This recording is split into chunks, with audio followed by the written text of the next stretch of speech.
Okay, so good morning, everybody. Welcome to day 78 of compassionate response to COVID-19 with my body. I've started. I think day 53 was the first of the Meet the Order series. So covered quite a few order members so far, and it's been great to interview friends, but also interview you know people I maybe don't know so well. But also it's been fantastic to look at the early days of the movement. So yesterday we had Pamapani and Vimla Mitra. We're talking about the time even before the first centre, and also the building of Sakavati, the London Buddhist Centre in the late 70s. And today I've got Abhaya. So Abhaya was ordained in 1974 with Kamala Sheila, and Abaya's kind of elder statesman of the order. So he's now, is it 83 or something? Yeah, 83. Yeah, lives in Brighton. He's an artist, got into art, and also is a writer. And Yeah, it's been so. We're gonna explore Abaya's life in the order, and also his interest now and things. Um, before we do that, we're just going to do some bit of body work and then some meditation, and then we'll come back and have a chat. Okay, so if you want to all stand up, and so we'll begin by just rub your hands together and squeezing your palms, backs of your hands. So just trying to wake ourselves up, wake our body up.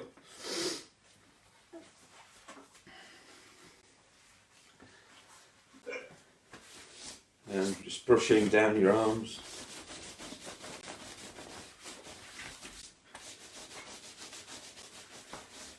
Okay.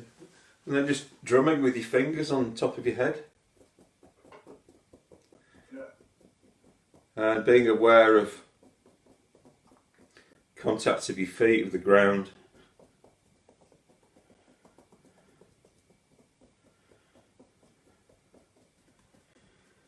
And the feeling of your clothing touching your skin. And then just giving your face a bit of a wash with your hands.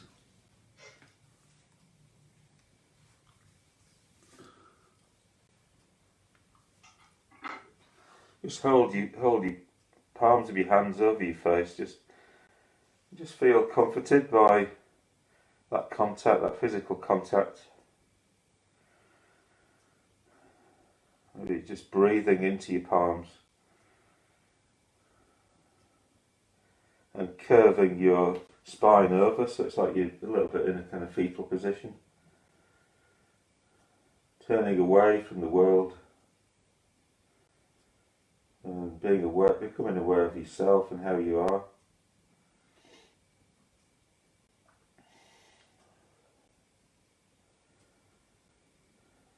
And with body work, we just need to take our time, really, because the body often needs a bit of time to respond to suggestions. So just being patient.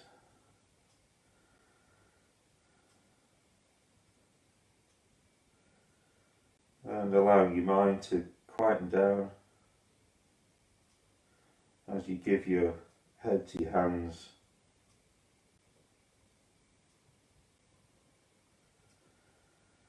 Take a few deeper breaths.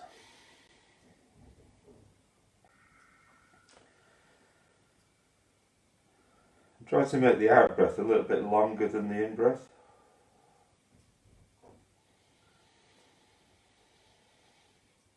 So you're expelling the air from the bottom part of your lungs.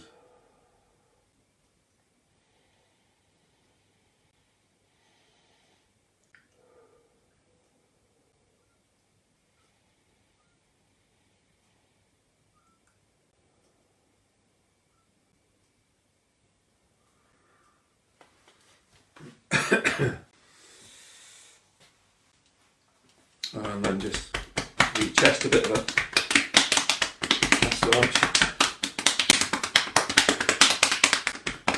And then down the outside of your arms.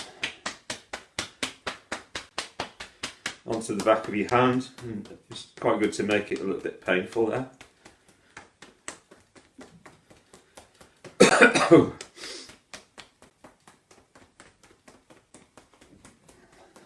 Palms of your hands.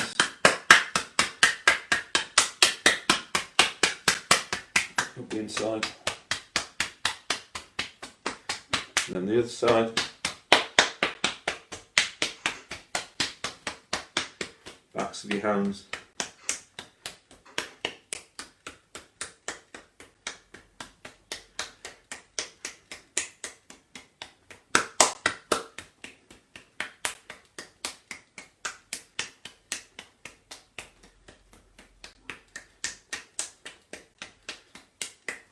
Palms.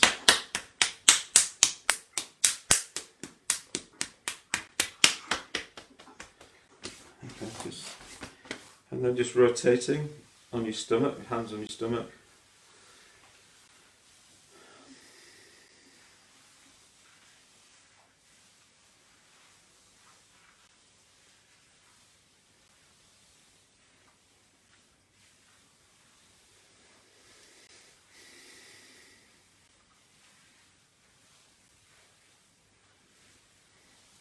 Just drumming lightly on the kidneys at the back.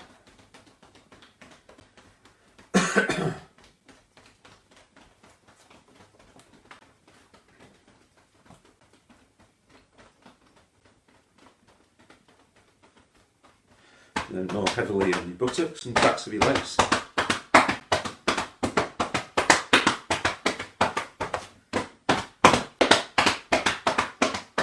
And get down your legs if you can.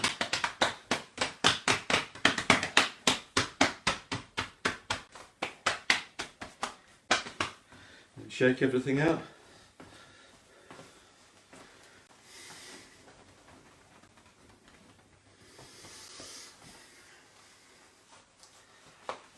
Okay, and now just put your hands on your stomach and wait for your breath to calm down.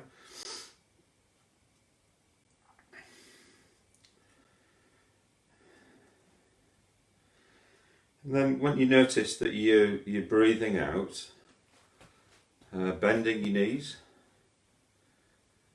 and then straighten your knees on the in-breath. So just going down on the out-breath, and then coming up on the in-breath, down on the out-breath, up on the in-breath, down. And then putting your hands out the front, so bringing them up to your chin on the in-breath, taking them down to your hips on the out-breath. Up on the in-breath, just keep going.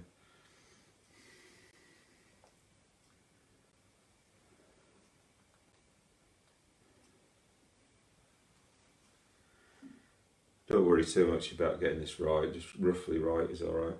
And then next time you get to your chin, going forward with your hands, and then back again, and then down, and then up, and then forward, and then back, down.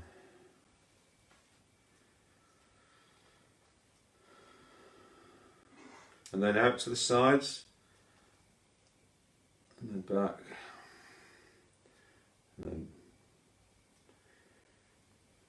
back to your chin, down to the hips, coming up to the chin, out to the front, out to the sides, and back to your chin, down to your hips.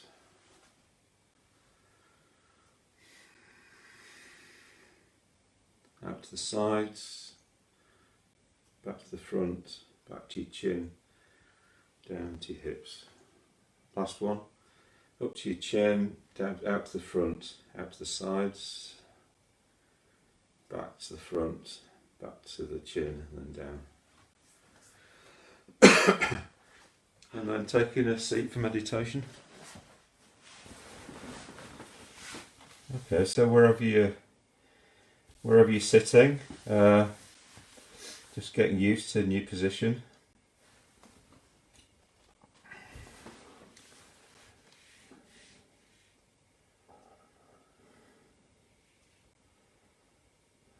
Being aware of the sensations that are there in your body as you're touching chair and the ground.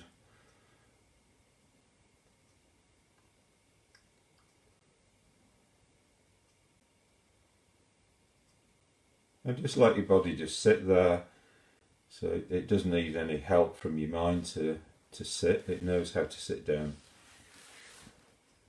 And all you need to do is just balance your spine so that the weight of the body goes down vertically as much as possible. If you're leaning over, you're going to have to use tension on one side of your body to hold you up.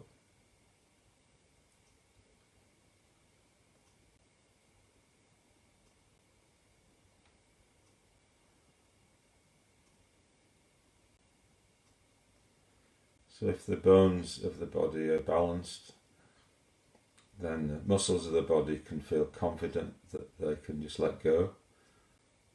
So relaxation is like opening a fist. It's just a physical thing. So just keeping balanced in your spine.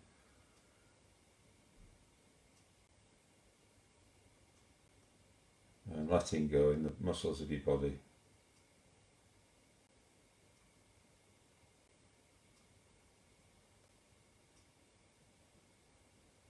So ideally, your mind and emotions don't need to be involved with your body. They can just feel supported by it.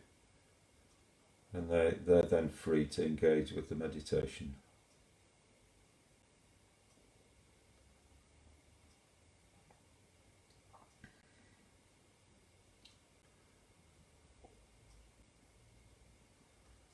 So this morning we're going to do the Metta Bhavana meditation, the cultivation of loving kindness. And so it's a way of looking at our emotions towards ourselves and others.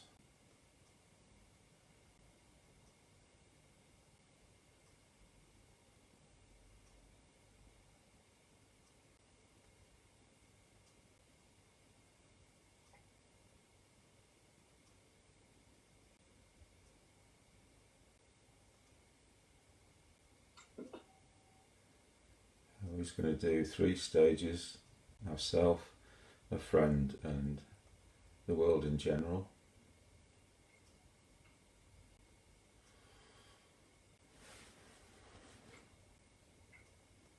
So first of all, just looking at what your emotion is towards yourself at the moment.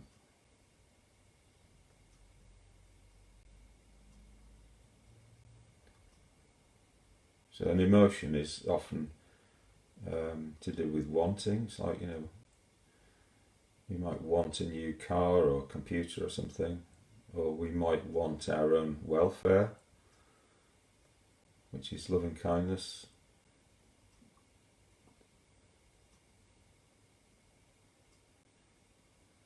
Or we might want ourselves to be doing better at work, something like that. And maybe we feel a bit critical of ourselves.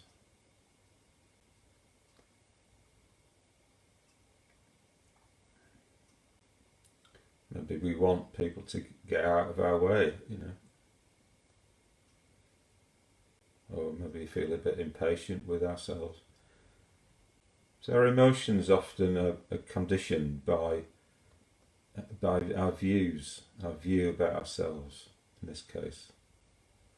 So how are we seeing ourselves? Are we seeing ourselves as a human being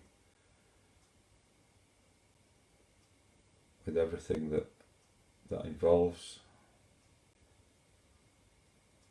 Or are we seeing ourselves as an object,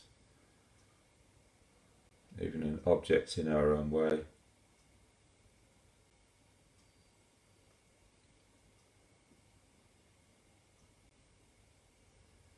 So just try to shift our view of ourselves to be more in line with what it is that we are.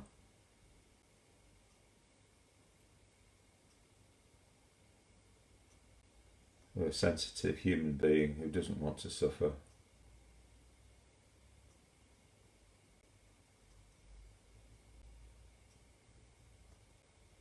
And if we're aware of that, it's natural that we would want to look after ourselves, wish ourselves well.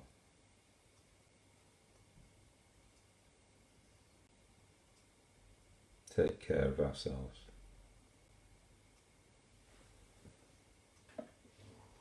The Metabardma.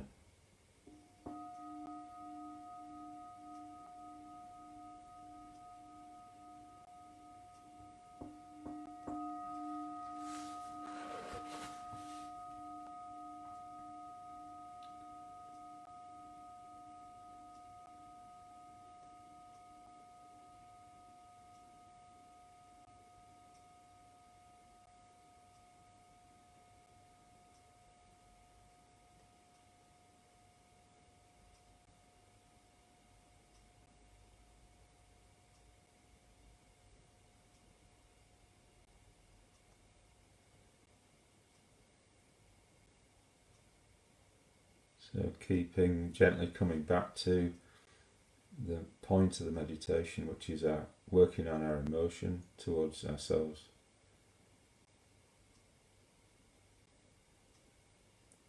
And not judging ourselves for whatever that emotion is, but just seeing what it is and then seeing where it's come from.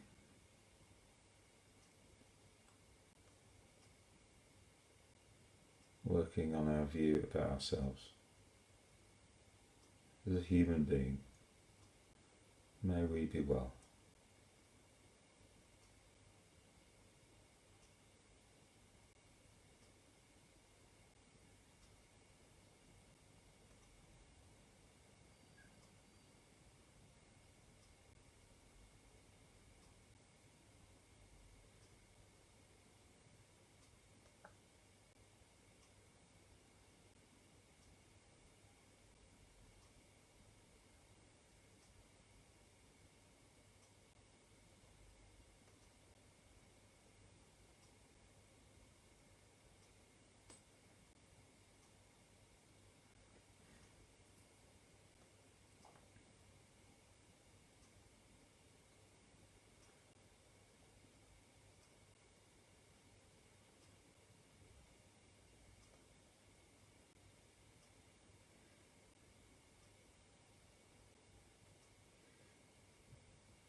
Just keep gently coming back to the point of the meditation.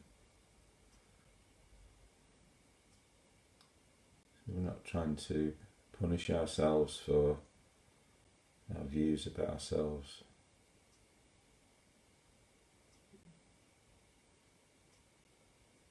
Just to gently move them in a more humane direction, warming to ourselves as a human being.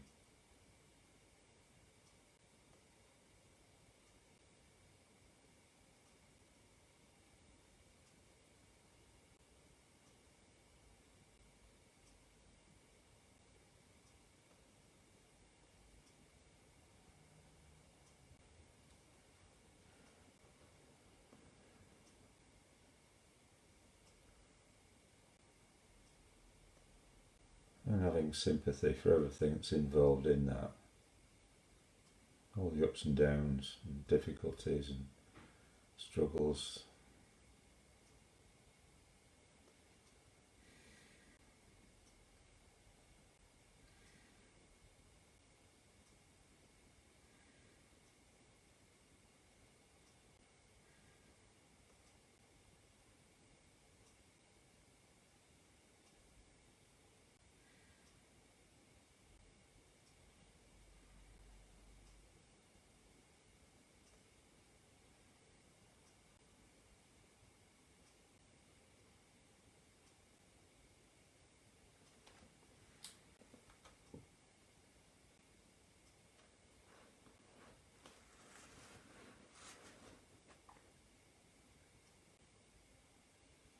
And trying to get behind ourselves as a human being. Even imagine that we're standing like behind ourselves and kind of pushing ourselves from behind in the direction of happiness and well-being. May we be well.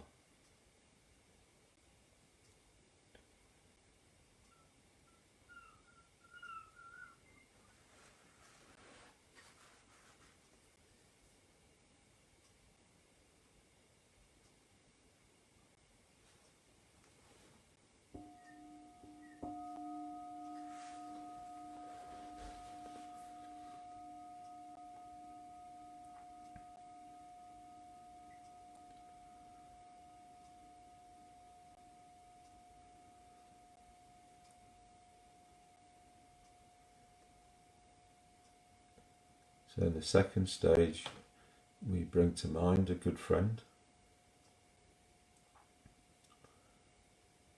somebody that it's just straightforward. They're just a friend. There's no kind of sexual or romantic attraction to them. And they're kind of maybe roughly the same age as us.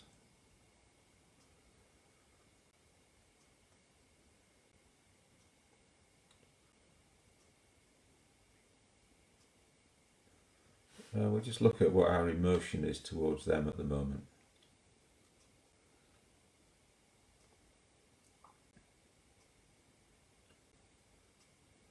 We'll be looking at what it is that we want in relation to them.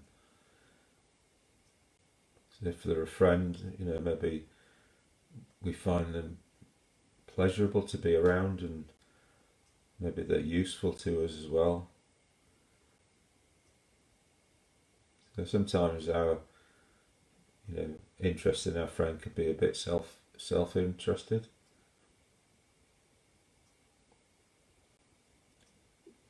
Maybe they're a little bit of an object of pleasure for us and usefulness.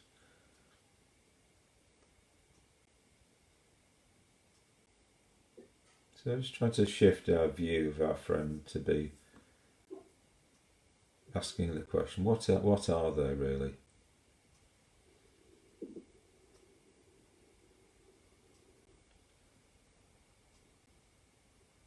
Tuning into the fact that they're a sensitive human being in their own right. They're a centre of experience, and they don't want to suffer. They want to be well, to be happy.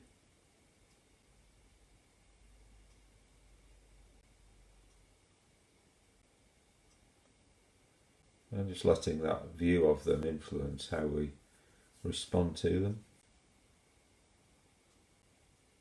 So, we want to look after them We want to care for them, put them first. May they be well.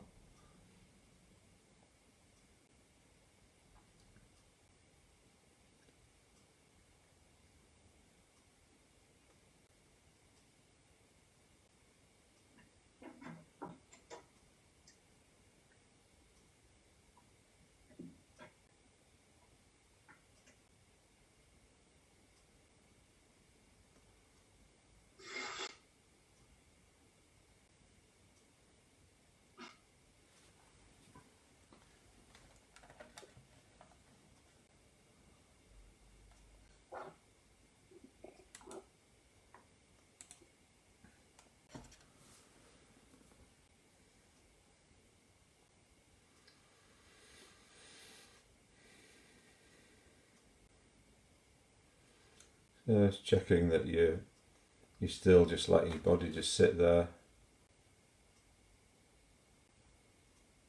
that your spine is balanced, and your muscles feel supported so they can feel confident that they can just let go.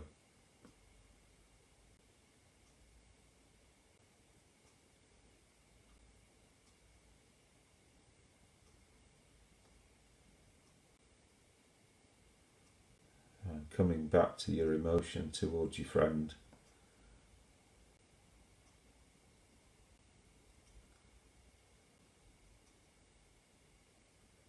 Trying to make it a bit more considerate, a bit more kind,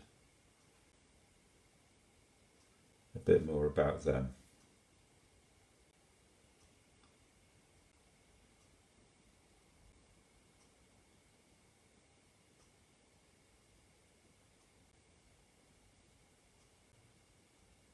Even imagining that we're stood behind them and we're pushing them from behind in the direction of happiness. May they be well.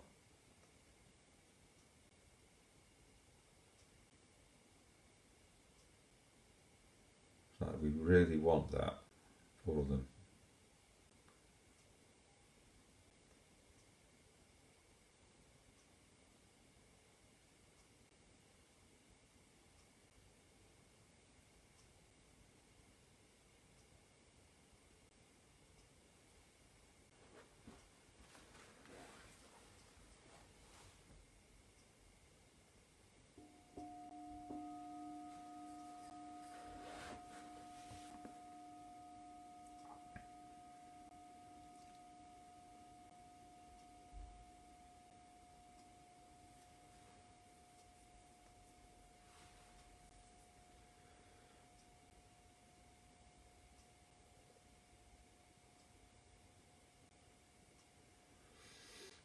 So finally, in the last stage, we're going to expand our sphere of concern to people out there in the world. So first of all, bringing to mind ourself and our friend.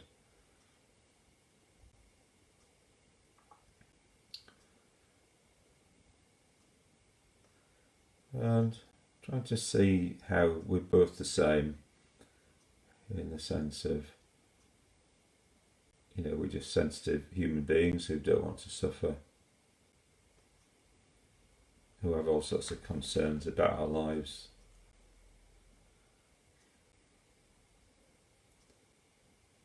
Just reflecting on how we are and what we need. So we have the desire to care for each equally, ourselves and our friend. Just naturally arising from our view about ourselves and the friend.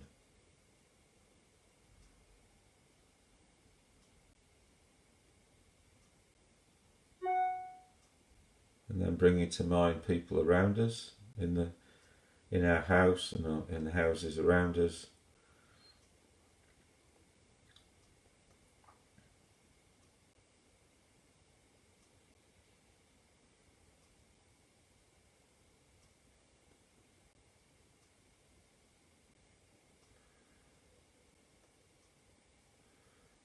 Some people we like and some people we might feel a bit indifferent about. some people might find difficult.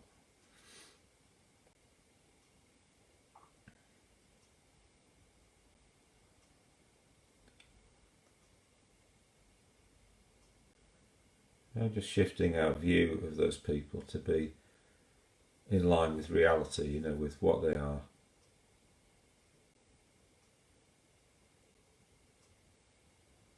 They're not objects, they're human beings in need of care.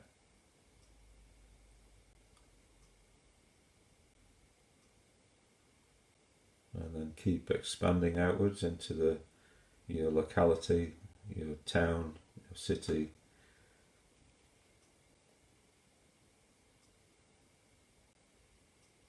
Just wishing everybody well.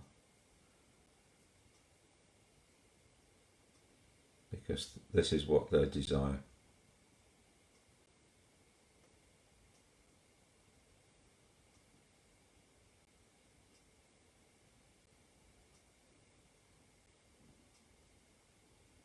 I'm trying to be as inclusive as possible, so people that are in different social classes, different gender, different species, animals and birds, fish, insects, people in other countries. So imagine standing behind each of those beings and kind of pushing them in the direction of happiness. May they be well.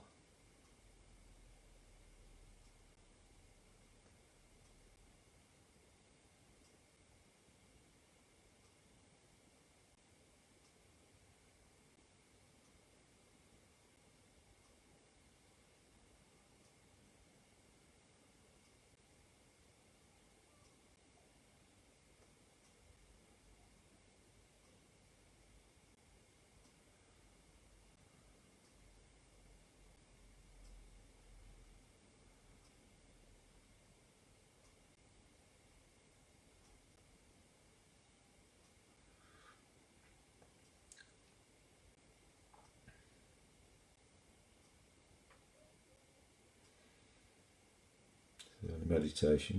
We're shifting our wants from being whatever they were at the beginning of the meditation to being a bit more about wanting the best for all beings.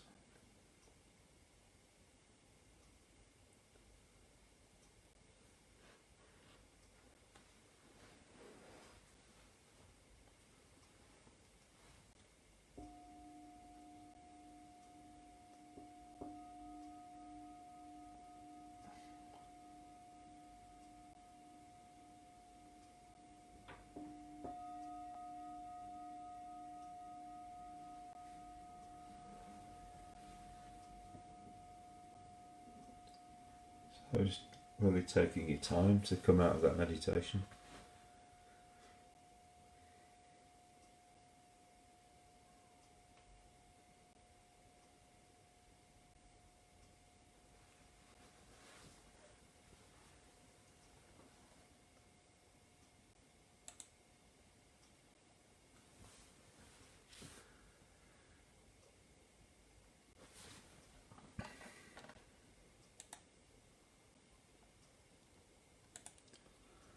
Abhaya, could you unmute yourself?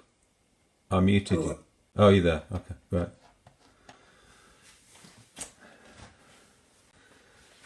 Okay, so here we are with Abhaya. Can I say, first of all, thanks very much for inviting me. Yeah. I've listened to a couple of the parts of your interviews, and I found them very interesting. So thank you very much for the project. Yeah, thanks. Thanks for saying that. Yeah. It helps. Especially in this day 78. I'm very impressed by your stamina. Yeah. Keep it going. Yeah. Fantastic. Yeah. Well, sometimes I think I've not done this sort of stamina thing, so this is me trying something different. Good. Yeah. All right, so where do you want to start? Well, I'd like to start by saying, I mean, you said earlier on, before the bodywork, that I was ordained in 1974, Yeah. which is true. But I just wanted to say that actually I was there from the beginning. I was one of the few who was there for the beginning. And I met Sangharakshita in 1967 Wow. Yeah.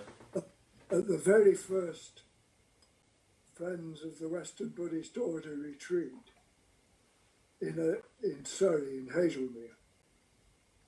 And on that retreat was Ananda, who wasn't ordained then because there wasn't even an order there.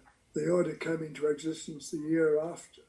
And Stephen Parr, who was on that retreat, was ordained in the first batch of order members in 1968.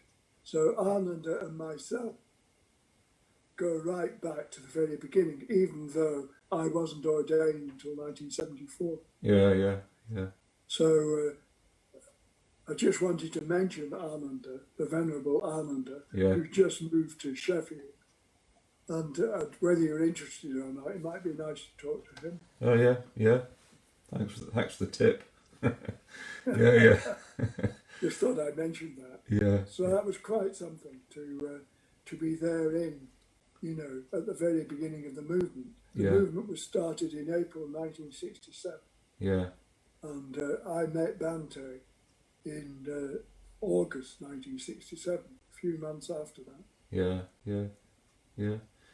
So that first batch of order members, quite a few of them didn't stay around, did they? No. A lot of them were like scholars and things like that, weren't they? Yeah, and one of them was the owner of the shop, Sakura, in central London. Yeah. Where Bhante held his very first classes on the Dharma and meditation. Yeah. And this chap, he was Japanese descent, hence the word Sakura, which means cherry blossom in Japanese. Oh yeah. And he and his wife were in the first batch of order members. Yeah. And I don't know what happened to the rest of them. Yeah. But Ananda kept in with them. Yeah. He's the only surviving. I think I'm right in saying he's the only surviving one of that batch. Yeah. Surviving in the sense of still being an order member. Yeah. So do you want to say a bit more about that period, like after, late 60s? What about what? About that period, the late 60s, Well, it was fantastic to use a common word. Because, as you know, even in the world at large, certainly in the West, there were great changes going on. People were loosening up. Yeah. People were beginning to literally let their hair down. Yeah. We were growing our hair and smoking dope, and the future was opening up. And it was a really wonderful, opening sort of period. Yeah. So it was ideal for Sangharakshita. It was an ideal time to start up a new Buddhist movement and get away from the conservatism of Buddhism was at that time in England in 1967, where you just had the Buddhist Society. And I don't want to do the Buddhist Society down, but it was very, very conservative. Yeah. Like Christmas Humphreys, who ran the Buddhist Society, told Bhante that his position was like the Buddhist equivalent of the Vicar of Hampstead. Yeah. Then it just gives you an idea of how it's like as if Buddhism was being transplanted into England without England changing at all. Yeah. And Bhante, of course, was having none of that. Yeah. And that eventually created a serious split, and that's the reason why he started the movement. Yeah. But I was living in Bournemouth at the time, so I only had contact with the movement when I went to London on the retreats, Yeah. and they only had 2 retreats a year. So I felt, in a way, I felt starved. Yeah. But at the same time, I thought I had a lot of personal contact with Sangharakshita in those days.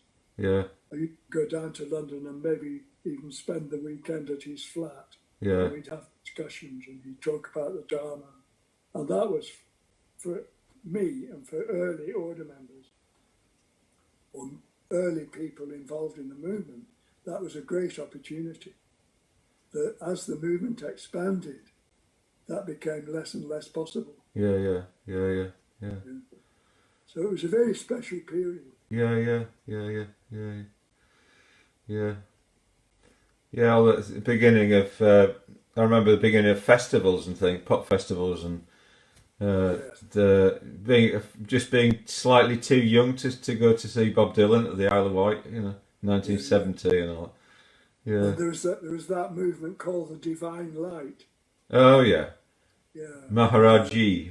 The Maharaj. Yeah. Yeah. Yeah. Yeah. So all that was going on. Yeah. Yeah. Well, I learned Transcendental Meditation in 1973 when I went to university, and I went to see the Maharishi at the Albert Hall and all that. Yeah. That was my first. Yeah. And people were dropping out right, left, and centre. Yeah. And I remember on one of the early retreats in Hazelmere, must have been about 1969 or 1970. At the end of the retreat, there was a long, long queue outside Bante's room of people wanting to talk to him. And Bante told me afterwards, he said that 90% of those people were saying they wanted to drop out, and did he think it was a good idea? Yeah. Yeah. Yeah. So it's really worth remembering. That was the kind of atmosphere. Yeah. Yeah. Yeah. Yeah. Yeah. Yeah. So it's really worth remembering, isn't it, that Britain in those days, it was like you had all these gents in the city wearing bowler hats and Yes. and in a way it's still a bit of like the empire hanging around, that sort of. Yeah, it was the beginning of the end of those days. Yeah. Yeah. I remember getting up, there was that famous street in London called Carnaby Street, Yeah. where all the dropouts used to go, and they had these fantastic psychedelic fashions. And I was on a bus, and I wanted to go to Carnaby Street. Yeah. So I asked the doctor, and he was so sort of angry about that whole movement and said he didn't know what it was, and even if he did, he wouldn't tell me so. So this sort of split was beginning to appear between the conventional world of London in late 60s and the new dropout, grow your hair movement. Yeah. Yeah. Yeah. Yeah. Yeah. So it was ideal for Bhante to introduce the Dharma and the sense of freedom. Yeah. There was a great sense of freedom in the air. Yeah. Yeah. Yeah. Yeah. Yeah. Yeah, the taste of freedom. He gave that lecture. Is it the Dharma's one taste? The taste of freedom. Yeah. Yeah. Wow, it's fantastic. Yeah. Yeah. Yeah. Yeah. Yeah. Just so that gives you an idea of what it was like in the early days. Yeah. Yeah. Yeah. So when did you kind of how did you move towards ordination? How did that happen? Well, I dropped out myself with my family. I had a young family, and we went to live in Cornwall in this sort of family commune. What year was this? That was 1969 to about 1973. Oh, right. And Bante the movement was then about 4 or 5 years old, and he was getting really sort of tired of having to deal with people's psychological problems. Yeah. He said he was tired of being treated as a psychological problem-solving machine. So he came to Cornwall, Yeah. where he lived, and he lived in a chalet on the cliff top. Yeah. He did a solitary for a year. Which bit of Cornwall was it? It was it was quite near Plymouth. it was the first village in Cornwall. It's Right. called Millbrook, All right. and it was on Tregenhawk Cliff, White Sand Bay, which is a very beautiful Yeah. stretch of coastline Yeah. Yeah. at the beginning of Cornwall. And Bante lived there for a year, Right. and he led a couple of retreats there. He led the the people who went to the retreats. They lived in tents, and they camped out, and they did this Udana seminar, the very first seminar that Bante led, Yeah. up on the cliffs in Cornwall. So Yeah. I had a lot of contact with Bante then, Yeah. because he used to come down to the village to do his shopping. Yeah. Eventually, through that contact and through my contact with early order members, I was split for a long time as to whether to join the order or not. Yeah. And eventually, in 1973 summer, I popped the question. No, it was summer 1974, Yeah. and asked for ordination. Yeah. Yeah. I was ordained in the autumn, October, November, Yeah. with Kamala Sheila and 3 others. Yeah. Yeah. So did Banty? How did he end up in that particular place in Cornwall, which was really close to where you were? Was that deliberate? Oh. Oh yes, he just wanted to get away, and he thought, where could he go? And he knew I was in Cornwall, Yeah. and he knew that there were people living on the cliffs Yeah. in these chalets, Yeah. and couldn't help to get him a place. Yeah. Yeah. Actually, it was one of the early order members called Marlene. Don't know whether you've heard of her. Yeah. She now lives in New Zealand with Purna. Yeah. She's married to Purna. Oh, she was on the retreat last night. Actually, her and Purna were on the retreat. Yeah, Kamala Sheila's retreat. Yeah. yeah. So she was living in this chalet, and I found a chalet that Bante might like, and it was right on the top of the cliff, Yeah. right on the highest point. And I took him to see it, and he said, "Oh no, I couldn't live here." He said, "It feels as if it could be blown away."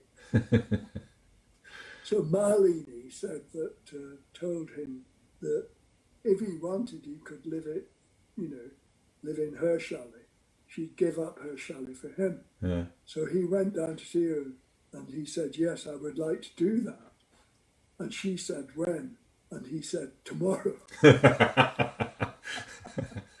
which rather shocked her. So she had to move out. He moved in, Yeah. and she moved down to London for a year. Yeah. Yeah.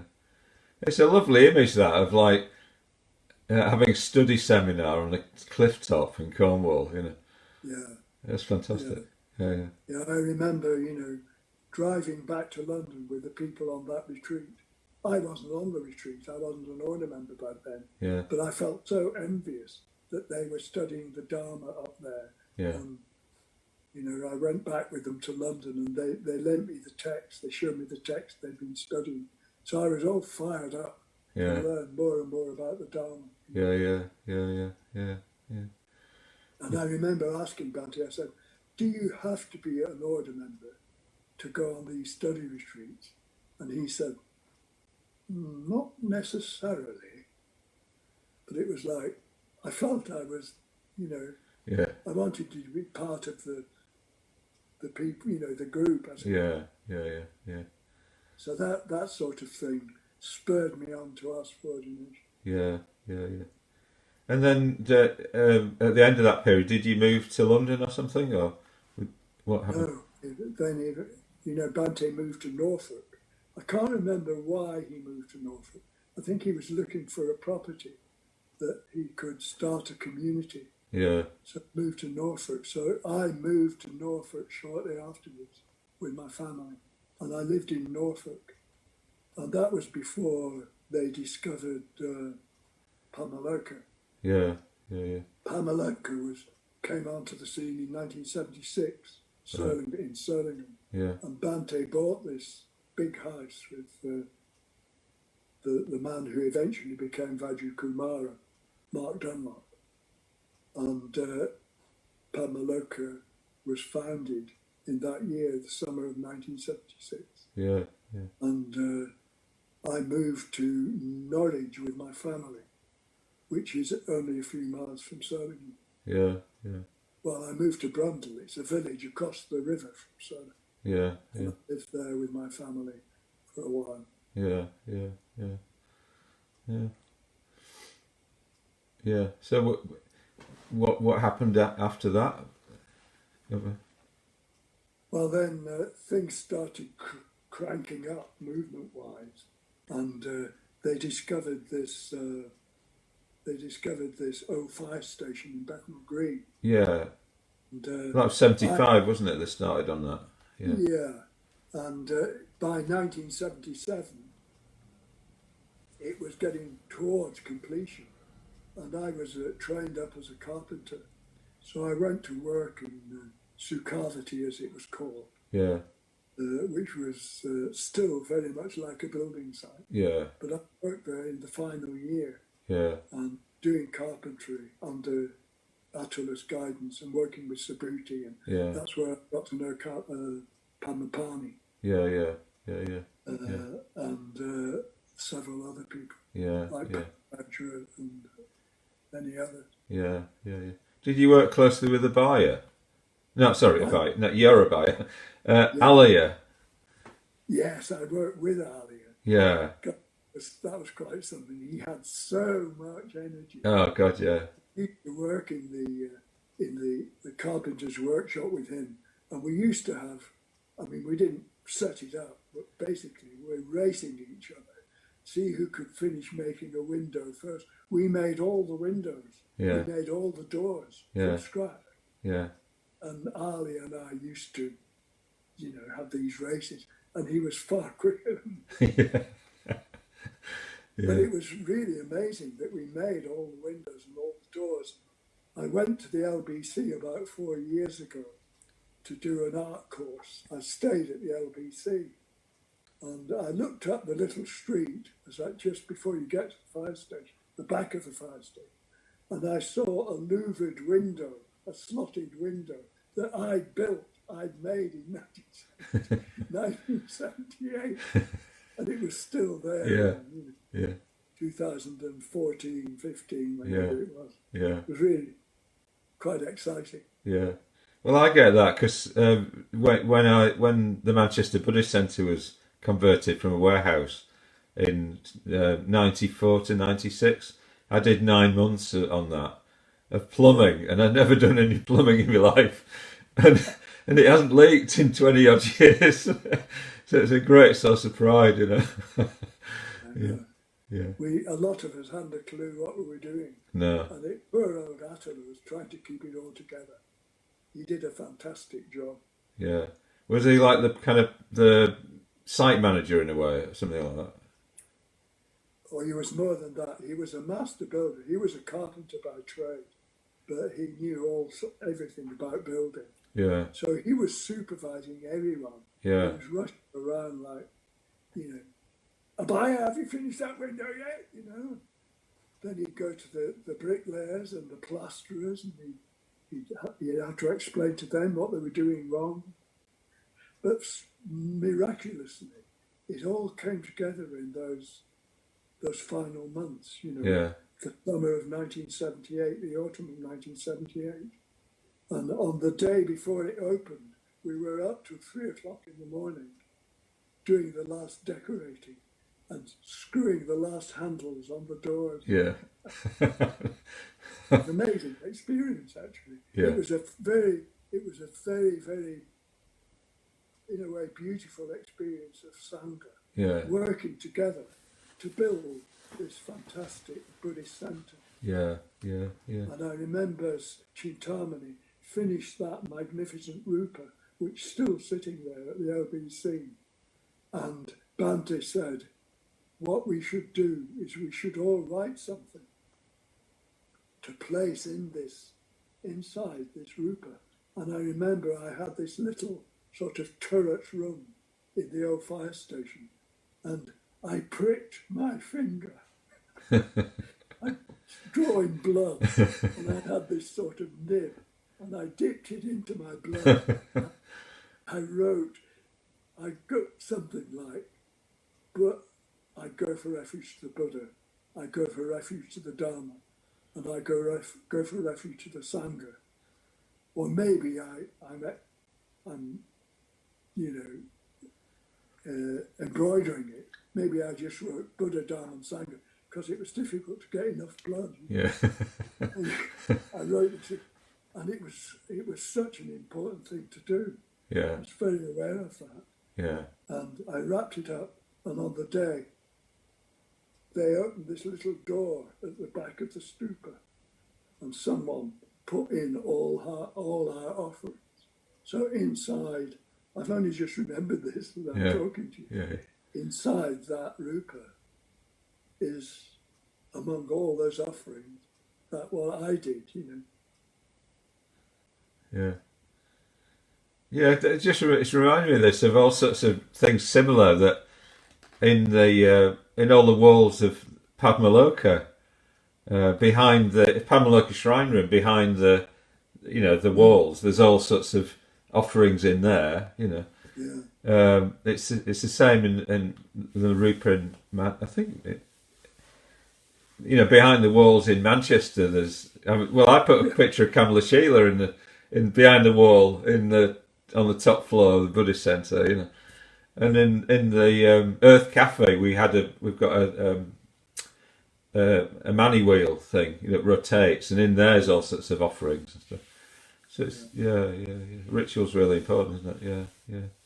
And then on the day, the shrine room was open, and it had this very, very beautiful oak panelled floor, which I and Robert Gerke, an American mitra, we had laid this floor under Atala's guidance, and we had to put special spaces in so that it wouldn't creak. Yeah. And we did religiously put those spaces in, I'm sure. And on the first day of its opening, or the first week, we were doing walking and chanting, on the floor. And as we were walking and chanting, I could hear the floor creaking. Yeah.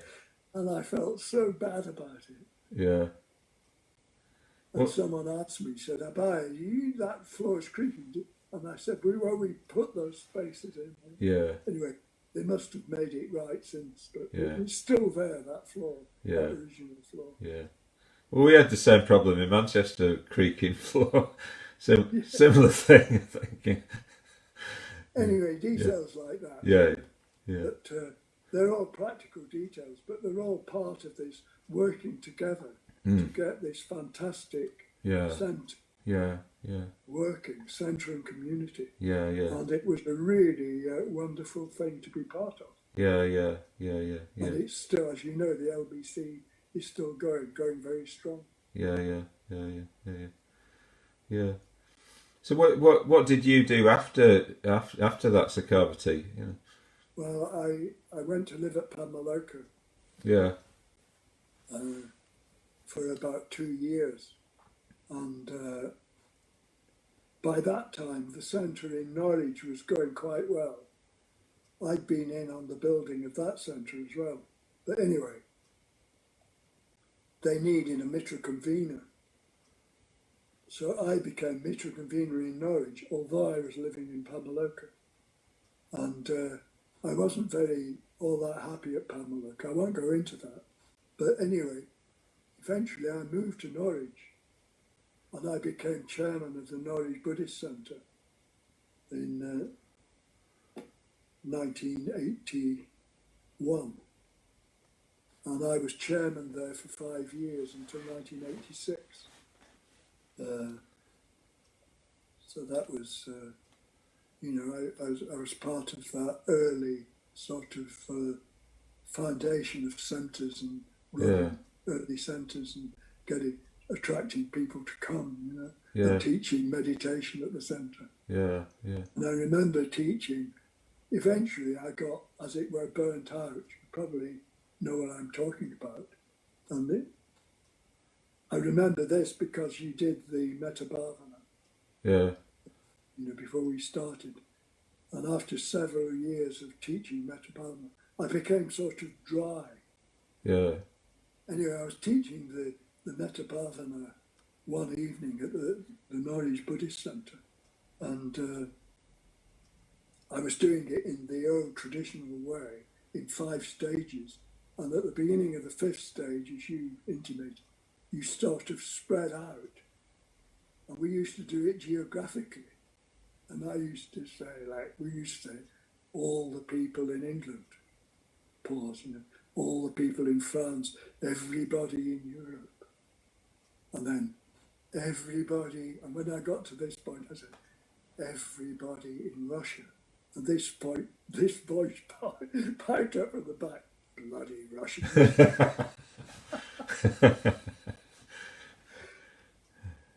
But anyway, by that time, I was, I felt I was teaching from dry, and that I had to stop.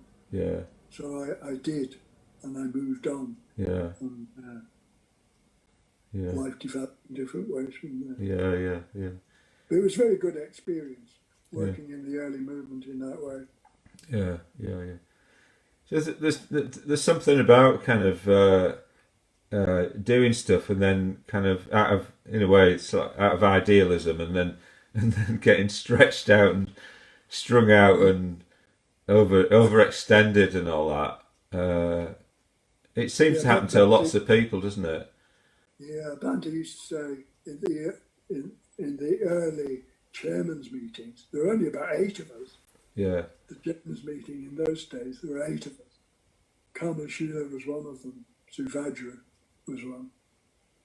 And he used to say all order members should do a month's solitary retreat every year. And at centres, like people like chairman, mitra conveners and study leaders, they should be alternating. The chairman does a month, he comes back, and when he comes back, the mitra convener goes for a month solitary. So there's this constant rotation and fresh spiritual inspiration. Yeah. Of course, that was the idea. It didn't happen. Yeah. And he used to say, you chairman, he said, when you sit down in meditation, you should drop all thoughts of problems at the centre. Yeah. He said, you're just meditating for 45 minutes. Yeah. Which is ideal. Yeah. Of course, in that experience, you couldn't do it. I used to sit down and think, oh, where's the money going to come from? Are we going to get enough people to work at the cafe today?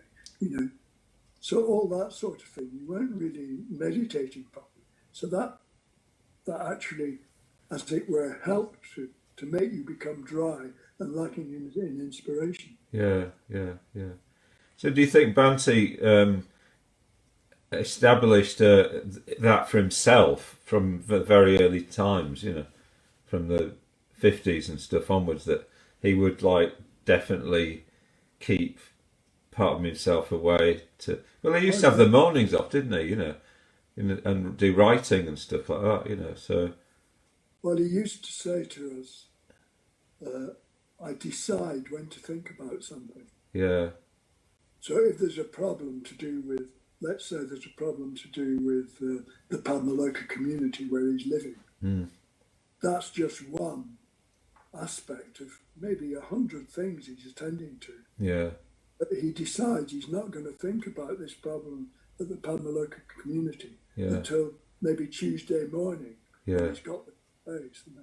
So he could actually do that. He could empty his mind and meditate or think about this particular problem to the exclusion of everything else. Yeah. So he was constantly, as it were, fresh in that sense. Yeah. And that is a wonderful gift. Yeah. He had this gift of being absorbed, completely absorbed in whatever it was that he had to do. So if he came to that point where he had to think about, he decided to think about the problem in the community, he would do that 100%. Yeah. Without distraction. Yeah. So I think this marvellous quality of his was a great help towards, founding and developing the movement. Yeah. I watched Subhuti in an interview at the LBC the other day, and he was recounting this conversation with Bante, where he said he was planning whatever Subhuti had to do at this point. And Banty said, "Oh," he said, I don't plan. I never planned. I just, just things came." He said, "I didn't plan how things were going to happen in the development of the movement in the early days.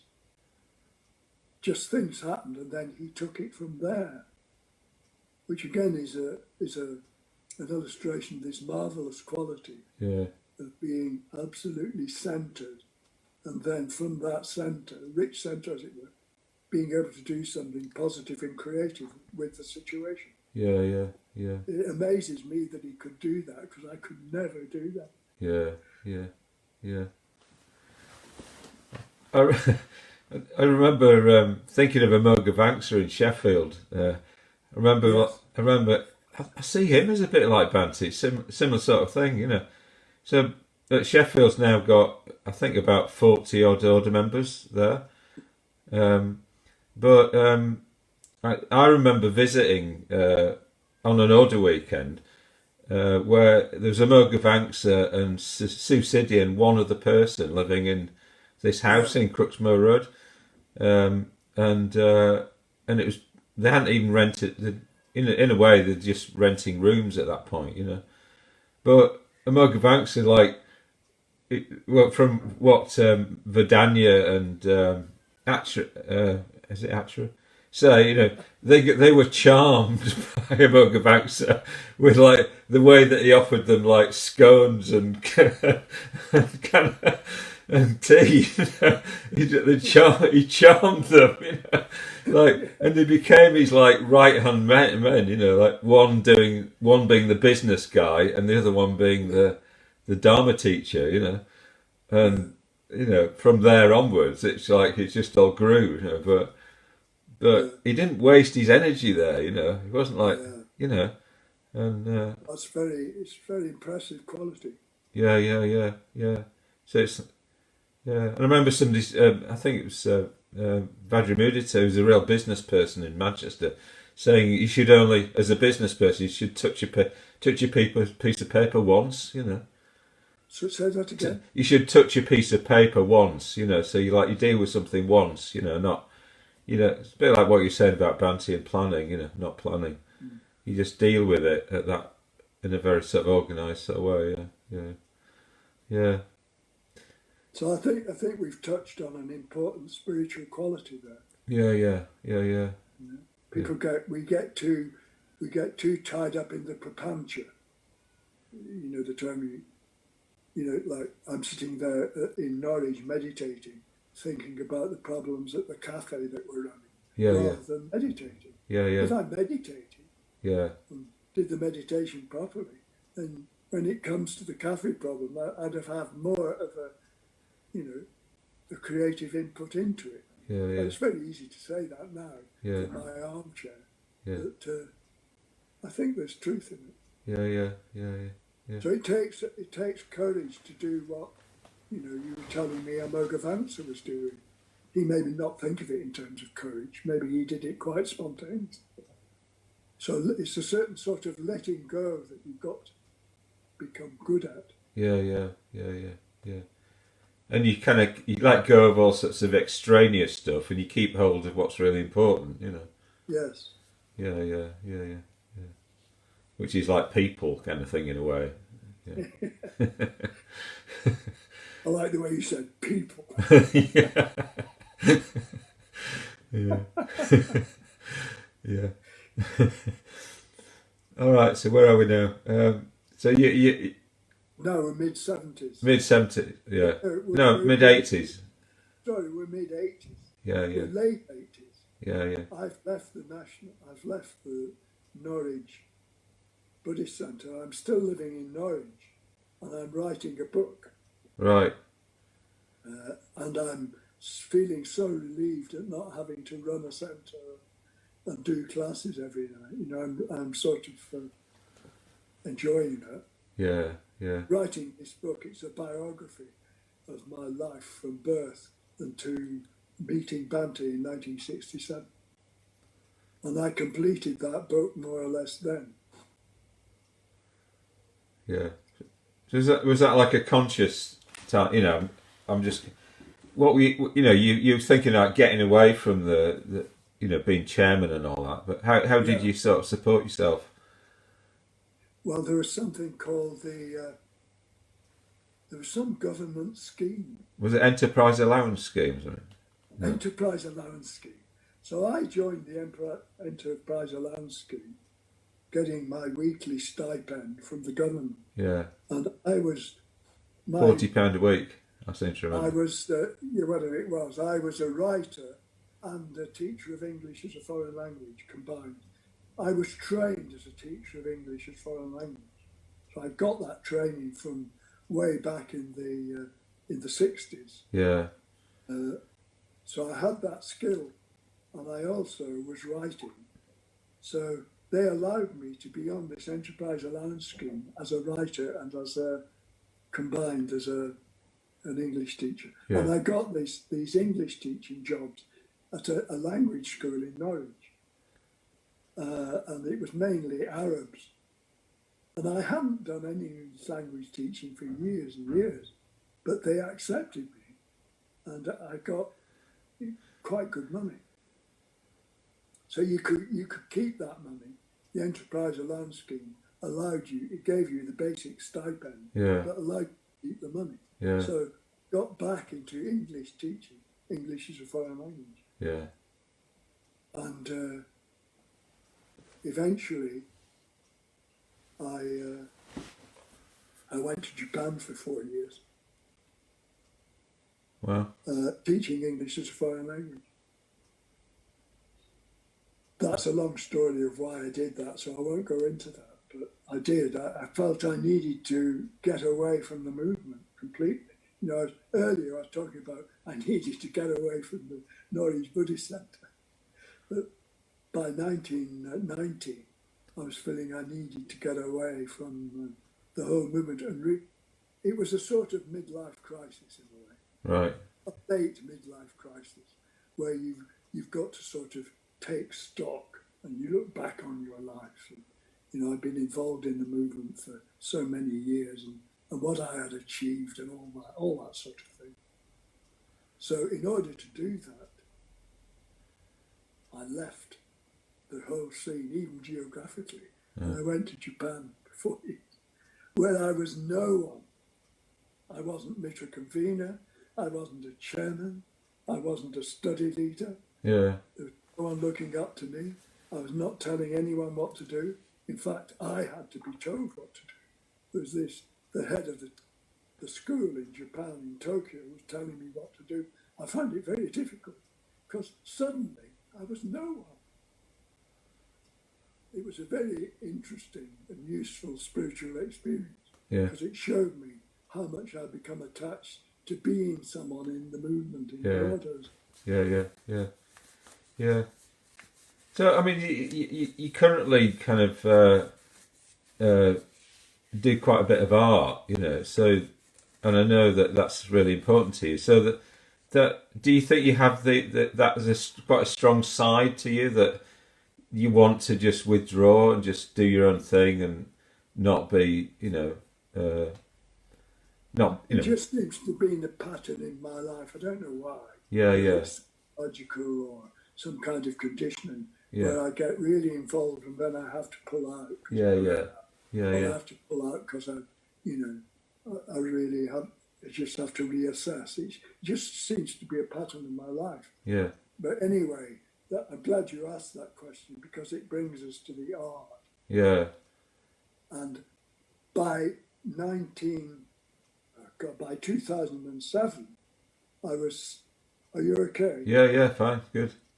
2007, I'd become a private preceptor and a public preceptor, and again, I felt I want to do a long solitary retreat. I'd always done a month.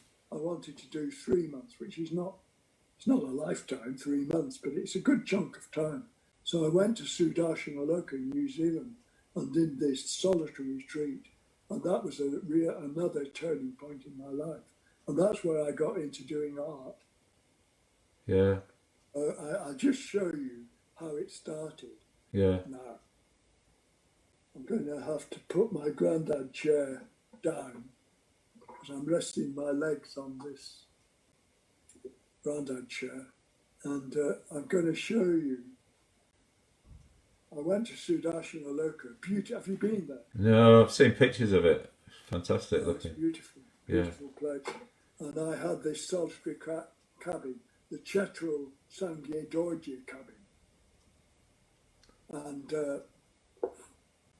I spent 3 months there. And for some reason, I started chipping away at wood.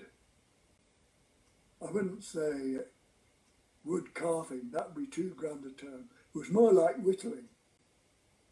But I found this really magnificent, huge piece of wood on the forest floor. And in that piece of wood, it was hardwood actually, there were 2 figures. At least I saw them as 2 figures. And I got this urge to release these figures from this huge piece of wood. So I did. So I'm going to show you. Can you see it? Yeah, point it down a bit. That's it. Yeah. Oh yeah, So yeah, can you see them? yeah, yeah. Well,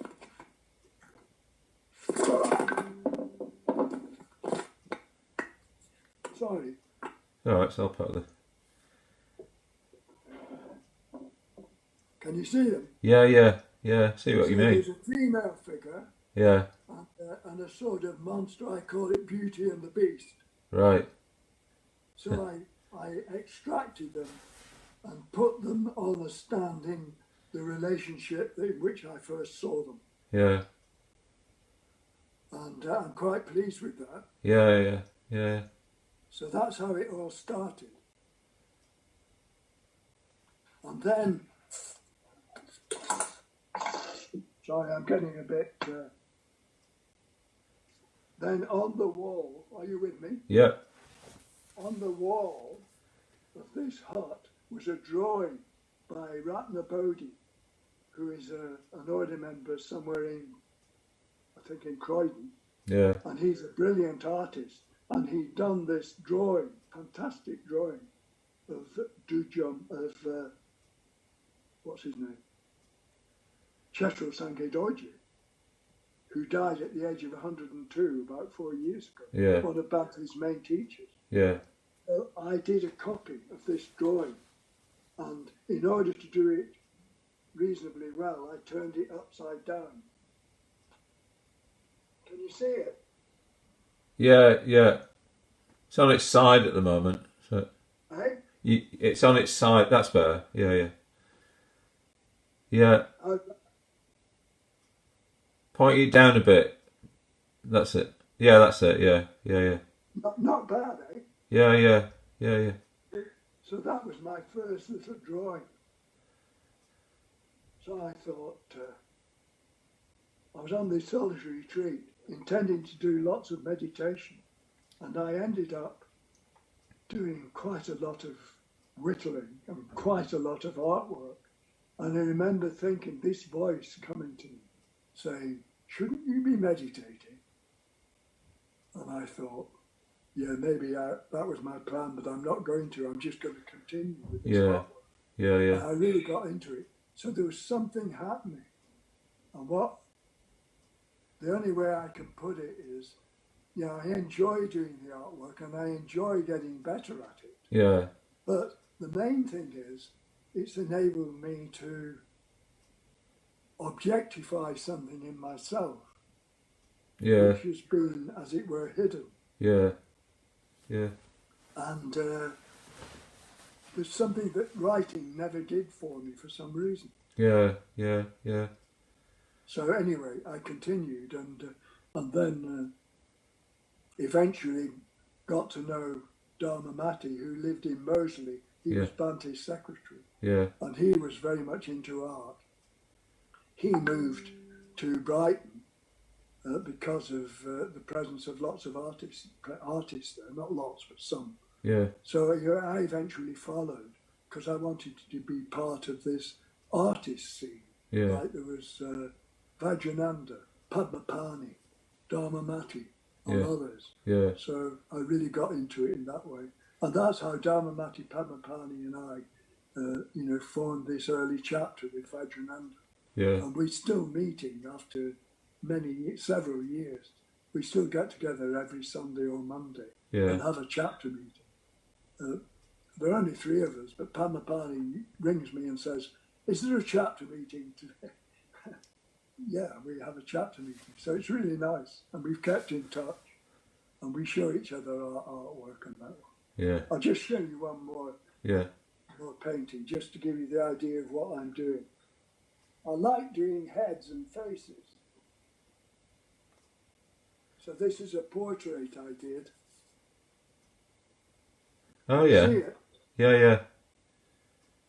That's a portrait I did several weeks ago, months ago now. Who is it of? It's a copy of a portrait by a Canadian artist. Right. Padmapani went to Canada to see his son last Christmas, New Year, and he brought back this book of paintings by famous Canadian artists. I'd never heard of them. Right. And I was really taken by one of them called Varley, and I copied that painting from them. Yeah. But I do landscapes as well. But Yeah. anyway, that's a really important part of my life. I look at it as a spiritual activity as well as a craft or a hobby. Yeah. I mean, I do painting as well. I mean, and I did. I started doing. I've not done much recently, but I started opening things up a bit at the weekend, and it definitely it's that thing of like when you're meditating, it's like you're trying to create something, make something happen, and change your mind and all that, But there's something about art that just opens up your guts in a way. It's like I find that when I've done some art, I'm a lot less fearful about things or something. It's almost like it gives me, because in a way I'm facing the what am I expressing here, or what is this saying, and it's emotional. Yes. So it's like I'm rehearsing something emotionally through doing it. I agree with you, and that to me is as important, even more important than the level of skill. Although obviously I like learning more, and I've got better at it. But it's this emotional satisfaction and fulfillment. Yeah. Can I show you one of mine? I've got one here. Yeah, sure. Yeah. Yeah. Well, it's something I'm just working on. I've done this bit here, but it's like I don't know. It was just sitting on its own, and I thought I needed to mount it on something. What I like is this theatre gel. It's like you get brilliant colours, really fantastic. What is the white? The white is gloss paint, and it's a whole mixture of mixed media, really. Gloss paint and acrylic paint and things. I mean, there's one. There's another bit.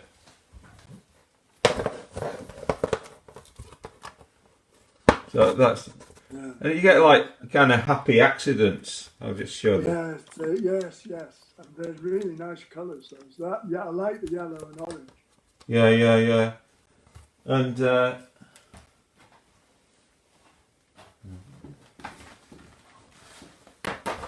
what I like is dragging things back from the brink. So this one, it's like I just made it's on a little canvas, and I just put some rope and some bathroom sealant, and just slapped some plastic on top of it, and it made this kind of slightly lumpy thing, and it just looked really ugly, just looked really ugly. And then nice texture. Let's Yeah, have a yeah. look again. And then what I did was I just had a pool of this coloured paint with this white dripped in it, and I just slapped that down into it, and that's what I came out with. And it's a happy accident, you know. Yeah, I like that. I like that. Yeah, yeah, yeah, I like that. That's the best of the three. yeah, yeah. Because in a way, because it's got more risk in it or something. I don't know. More, you know, it's like it's not so considered or something. Yeah. Yeah, So something about yeah, dragging your, in a way, the rawness of your experience into trying to control the rawness or something like that. You know. Yeah, I don't know. Yeah. good, great. Yeah. So Yeah. anyway, I think I've sort of covered some of the main incidents in my life and the Yeah. implications. And Yeah. Yeah. is there anything else you want to Yeah, know? well, you know, yeah, just you know, the whole thing of like when, you know, what next and all that sort of thing. So you were saying you you were Well, saying that yeah, well, you know, that you're would be 83 that would be and on my mind. You know, yeah, I'm yeah, 83. Uh, I'm very fortunate. I've done a lot of yoga in my life and yeah, physical activity, yeah, so I'm yeah, reasonably fit for my age. But I'm very aware that the body is not, you know, it's like it's wearing out. yeah, So that creates a sense of urgency, like wanting to get this book out, wanting to get this sadhana work finished, and want to continue with my artwork for as long as I'm able to. So yeah, but it's all going well, yeah, and I'm quite happy with my life. I feel quite fulfilled, yeah, and I've got a good group of friends, spiritual friends. I'm in good contact with all that side, and I've made peace with my family members where we've had difficulties, and yeah, it's, you know, all things seems to have come together better in that way this last year. So I feel quite fortunate. yeah, yeah, yeah. And like, you know, thinking about, you know, Banty and his you know, his aging process and all that. I mean, he just seemed he just kind of kept going, didn't he? In a way, you know, like, you know, yeah. So Yeah, there's something about like I don't know. I just get a sense that you with your artwork that it just gives you a kind of added advantage. You know, it's like I mean, it's like when you know Picasso died at 90, didn't you know? It's like yeah, you yeah, can just keep going because you've got yeah, something that's sustaining. You know. yeah, So yeah. there's Because I've noticed that if I go through periods where I do some stuff and it's really not very satisfactory, and I think, what the heck am I doing? You know, and mucking about with paint. But there's something in me that, yeah, you know, that I must do another. Just keep going.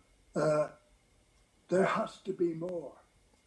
That's what Tarkovsky's dad said in that poem he wrote. You know, he does these poems where he writes this, he writes that, and it's very, very satisfactory. But there has to be more. It's pothos, the Greek word pothos. Eros is accompanied, the god Eros, which is the yearning. The pothos is the yearning for something more. right, Yeah, and it keeps you going. yeah, yeah, yeah, Uh, Apparently, Alexander the Great used to have that. I know this is not a very positive sort because he was a conqueror, he killed lots of people, yeah, but he'd conquer an area, and then when he conquered it, in the camp at night, he'd go to the edge of the field and he'd look beyond at the next project, as it were. yeah, There has to be more. yeah, yeah, And that's what I liked about Bante's view of, he once described as, you know, enlightenment not being like a Christian heaven where you reach this plateau yeah, and you live happily ever after, yeah, yeah, yeah, but you can see the horizon, and it's very beautiful and satisfying. Yeah. But there's always something more Yeah. over Yeah. the horizon. Yeah. There has to be more. Yeah. And I think that aspect of his teaching, I've always related to it. Yeah. And I'm now relating the sort of, on its very much lower level, the artwork, Yeah. the pathos. Yeah. There Yeah. has to be more. Yeah. Yeah. Yeah. Yeah.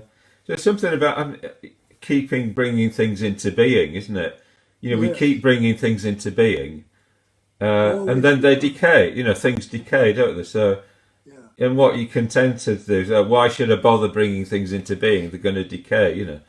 But Yeah. the enlightened mind is going, no, the positive things need to be in the world, so you keep bringing them into being, you know, Yeah. even though they decay, you know. So Yeah, so I say if you're a really successful Dharma teacher, you've got lots of people that you've taught, and there may be 200 people that you know that has got so much out of the Dharma, but you don't think, that's it, yeah, Let's I'll be stop there. happy Yeah. and have a nice everlasting picnic. You sort of say, no, there has to be more. Yeah. There's so many more people who could really get into this and Yeah. really enjoy it and Yeah. love the Dharma. So I think that's what we're into. Yeah. Well, I think to do all that, you have to really be doing the metta bhavana, you know, Oh, indeed. because you don't. Otherwise, you've got no motivation, have you, to help people if you're not connected with that, you know. Yeah, yeah. So there's always the need, isn't it, for people to be looked after and cared for. And, Yeah. yeah. Anyway, can Yeah. we leave it at that? On that Yeah, note? yeah, that's good. Yeah, thanks. Yeah, thanks, Abhaya. That was brilliant. Okay. Thanks for you the very much. tour. Yeah, Yeah. internal and external tour. Tour of history. And will I be able to see this video? Yeah.